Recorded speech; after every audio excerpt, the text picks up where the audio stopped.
हुलाकी राजमार्ग आगामी 3 वर्षभित्र निर्माण सम्पन्न गर्नेछौँ। यस अन्तर्गत घना बस्ती भएको स्थानबाट राजमार्ग चौडा गर्ने कार्य सुरु गर्दै 8वटा सडक पुल निर्माण सम्पन्न गर्नेछौँ। यस राजमार्गको लागि रु 4 अर्ब 65 करोड विनियोजन गरेको छु। कर्णाली राजमार्ग अन्तर्गत सुर्खेत जुम्ला गमगढी सडकको स्तरोन्नतिको लागि रु 1 अर्ब बजेट व्यवस्था गरेको छु। पुष्पलाल मध्य पहाडी राजमार्गको निर्माण आगामी 3 वर्षभित्र सम्पन्न गर्नेछौँ। यस अन्तर्गत 65 किलोमिटर सडक स्तरोन्नति र 5वटा पुल निर्माण सम्पन्न गर्न रु 2 अर्ब 16 करोड विनियोजन गरेको छु। मदन भण्डारी राजमार्ग अन्तर्गत 25 किलोमिटर सडक कालोपत्रे गर्न र पुल निर्माण गर्न रु 1 अर्ब 46 करोड विनियोजन गरेको छु। आगामी 3 वर्षभित्र मुख्य राजमार्ग तथा रणनीतिक सडकमा निर्माणाधीन पुल सम्पन्न गर्नेछौँ। राष्ट्रिय राजमार्गमा पर्ने 40वटा ठूला पुल निर्माण तथा स्तरोन्नति सम्पन्न गर्नेछौँ। राष्ट्रिय राजमार्ग तथा रणनीतिक सडक पुल, विशेष महत्त्वका पुल र स्थानीय सडक पुलका लागि रु 9 अर्ब 87 करोड विनियोजन गरेको छु। पृथ्वी राजमार्ग अन्तर्गत तनहुको आबु खैरेनीदेखि पोखरासम्मको 4 लेन सडक निर्माण शीघ्र सम्पन्न हुनेछ। मुगलिङ आबु खैरेनी खण्डको निर्माण कार्य सुरु गर्नेछौँ। नागढुङ्गा मुगलिङ खण्ड अन्तर्गत 40 किलोमिटर सडक स्तरोन्नति हुनेछ। नागढुङ्गा सुरुङ मार्ग आगामी साउनदेखि सञ्चालनमा ल्याउनेछौँ। यी सडक खण्डको लागि रु 6 अर्ब 55 करोड विनियोजन गरेको छु। कर्णाली कोरिडोरको 31 किलोमिटर कालोपत्रे एवं ग्राभेल गर्नेछौँ। त्यस्तै कालीगण्डकी कोरिडोरको 21 किलोमिटर कालोपत्रे हुनेछ। कोशी कोरिडोरको उत्तरी खण्डको 15 किलोमिटर कालोपत्रे गर्नेछौँ। यी 3वटा कोरिडोरका लागि रु 6 अर्ब 25 करोड विनियोजन गरेको छु। गल्छी स्याफ्रुबेसी रसुवागढी सडक खण्डलाई स्तरोन्नति गर्न रु 1 अर्ब 35 करोड विनियोजन गरेको छु। सिद्धार्थ राजमार्गको बुटवल पोखरा खण्ड द्रुत मार्गका रूपमा निर्माण कार्य प्रारम्भ गर्नेछौँ।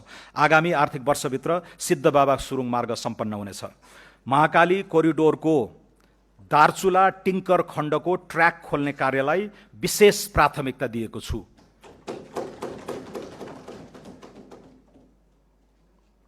मेची अरुण तमोर भेरी सेती कोरिडोर र खुटिया दिपायल सडकको स्तरोन्नति कार्यलाई तीव्रता दिइनेछ।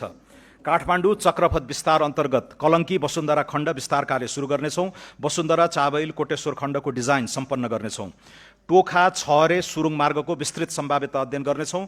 कर्णालीको जनजीवनलाई सहज गर्न जाजरकोटको मुलसामदेखि जुम्लाको टोप्ला सुरुङ मार्गको सम्भाव्यता अध्ययन गर्नेछौँ। खुरकोट चियाबारी, थानकोट चितलाङ, मजेमटार शक्तिखोर र चिसापानी बबई सुरुङ निर्माण सम्बन्धी अध्ययन गर्नेछौँ। प्रमुख सडक चोकमा ट्राफिक सङ्केत, चोक सुधार, सडक रेखाङ्कन, क्र्यास ब्यारियर र डिभाइडर जडान तथा मर्मतलाई निरन्तरता दिई सडक सुरक्षाका लागि रु 2 अर्ब 46 करोड विनियोजन गरेको छु। बर्दिवासदेखि काठमाडौँ तराई मधेस द्रुत मार्ग प्रस्थान बिन्दुसम्मको रेल मार्ग निर्माण कार्य अगाडि बढाउनेछौँ। निर्माणाधीन बथनाहा विराटनगर तथा जनकपुर जयनगर बर्दिवास रेलमार्गको बाँकी कार्य सम्पन्न गर्न रकम विनियोजन गरेको छु। आगामी वर्षदेखि काठमाडौँ उपत्यका लगायतका प्रमुख सहरी सडकको नियमित मर्मत सम्भार गरी धुलो मुक्त एवं खाल्टाखुल्टी मुक्त बनाउनेछौँ। सडकको राष्ट्रव्यापी मर्मत सम्भार अभियानका रूपमा सञ्चालन गर्न रु 28 अर्ब 52 करोड विनियोजन गरेको छु। राजमार्गका उच्च जोखिमयुक्त स्थानमा जलवायु अनुकूलित संरचना निर्माण गर्नेछौँ। पहिरोका कारण राजमार्गमा हुने अवरोधलाई तत्काल हटाई सेवा सुचारू गर्न रु 3 अर्ब 17 करोड विनियोजन गरेको छु। महिलाहरूको सुरक्षित आवागमन सुनिश्चित गर्न सीसी क्यामेरा सहितको आधुनिक ब्लू बस सेवा सञ्चालन गर्न आवश्यक व्यवस्था मिलाउनेछौँ।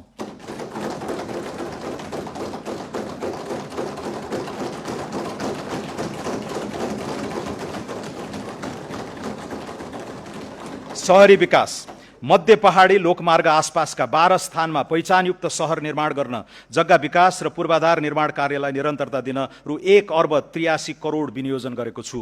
देशका प्रमुख सहरहरूमा एकीकृत फोहोर मैला व्यवस्थापन, ढलमुक्त नदी अभियान र नदी किनारामा हरियाली प्रवर्धनका लागि रु 4 अर्ब 19 करोड विनियोजन गरेको छु।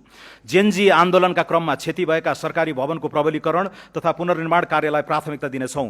जाजरकोट तथा रुकुम पश्चिम लगायतका जिल्लामा भूकम्पबाट क्षतिग्रस्त निजी आवास र सरकारी भवन पुनर्निर्माण कार्य सम्पन्न गर्न आवश्यक स्रोत विनियोजन गरेको छु। हालसम्म सडक सञ्जालबाट नजोडिएका स्थानीय तहका केन्द्रलाई राष्ट्रिय राजमार्ग वा नजिकको प्रदेश राजधानीसँग सर्वयाम सञ्चालन हुने सडकमा जोड्ने गरी स्थानीय तह केन्द्र पहुँच सुधार कार्यक्रम अगाडि बढाउनेछौँ। नागरिकलाई आधारभूत यातायात सेवामा पहुँच बढाउन बढीमा 30 मिनटको पैदल यात्राको दूरी नबढ्ने गरी झोलुङ्गे पुल निर्माण गर्न रु 5 अर्ब 14 करोड बजेट विनियोजन गरेको छु। राष्ट्रिय आवास कम्पनी लिमिटेड अन्तर्गत आवासीय परियोजना सञ्चालन गर्न पहिलो चरणमा झापा जिल्लाको मेचीनगर नगरपालिकामा 100 वटा भवन निर्माण गरी सर्वसाधारणलाई बिक्री वितरण गर्नेछौँ। सडक तथा शहरी पूर्वाधार विकासका लागि 286 अर्ब 48 करोड विनियोजन गरेको छु।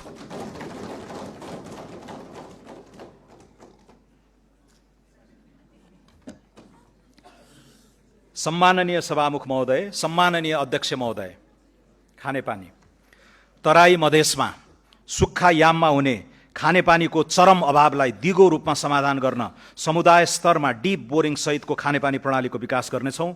आर्सेनिक मुक्त तराई अभियान सञ्चालन गर्नेछौँ। तराई मधेसमा अधुरा रहेका 280 वटा खानेपानी आयोजना सम्पन्न गर्न रु 2 अर्ब 50 करोड विनियोजन गरेको छु। आगामी आर्थिक वर्ष याङ्री र लार्के खोलाबाट मेलम्चीमा पानी पथान्तरणका लागि अध्ययन सम्पन्न गर्नेछौँ।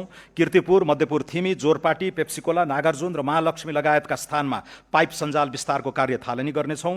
यस आयोजनाका लागि रु 7 अर्ब 26 करोड विनियोजन गरेको छु। शहरी क्षेत्रमा बिजुली, ढल तथा खानेपानी व्यवस्थापन एकीकृत रूपमा गर्नेछौँ। दमक, धरान, इटहरी, वीरगञ्ज र हेटौँडा लगायत प्रमुख शहर खानेपानी र ढल निर्माण तथा प्रशोधन कार्यक्रम सञ्चालन गर्न रु 2 अर्ब 34 करोड विनियोजन गरेको छु। उन्नत फिल्ट्रेसन प्रविधिको प्रयोग तथा राष्ट्रव्यापी पानी परीक्षण प्रयोगशाला सञ्जाल स्थापना गरी पानीको नियमित परीक्षण र QR कोडमा आधारित अनुगमन गर्नेछौँ। काठमाडौँ उपत्यकाको सल्लाघारी, कोडकु, धोबीघाट, गोकर्ण र हनुमान घाटमा दैनिक 7 करोड 27 लाख लिटरको फोहोर पानी प्रशोधन केन्द्रको निर्माण सम्पन्न गर्नेछौँ। यस कार्यका लागि रु 3 अर्ब 46 करोड विनियोजन गरेको छु। उपत्यका बाहिर खाँदबारी, बेलौरी,